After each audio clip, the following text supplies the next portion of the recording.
દિનચર્યા છે, આપણે રોજ સવારે ઉઠીએ પછી બ્રશ કરીએ, એમાં કઈ કઈ સારી આદતો છે એમાં છે. તો આપણે આજે રોજની સારી આદતો કઈ આપણે પાડવી જોઈએ એની વિશે સમજવાનું છે, બરાબર? તો સૌથી પહેલી સારી આદત કઈ છે? તો કે દરરોજ સવારે વહેલા ઉઠવું જોઈએ. પછી બીજી સારી આદત કઈ છે? તો કે દરરોજ દાંત સાફ કરવા જોઈએ.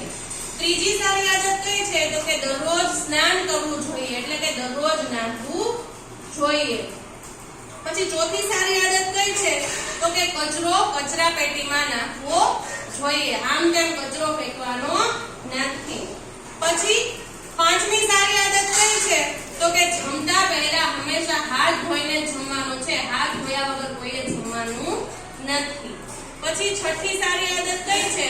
દરરોજ સમયસર ભોજન કરવાનું છે, એવું નહીં કે પછી બપોરનું ભોજન તમે 3 વાગે કરો 4 વાગે કરો એવું નહીં, બરાબર? સમયસર જમી લેવાનું છે, બપોરે અને રાત્રે બંને ટાઈમ.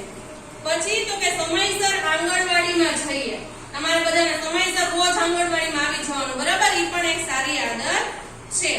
ઘરકામ સમયસર પૂરું કરો, ઘરકામ એટલે જે તમને લેસન મળે એ તમારે સમયસર પૂરું કરવાનું છે.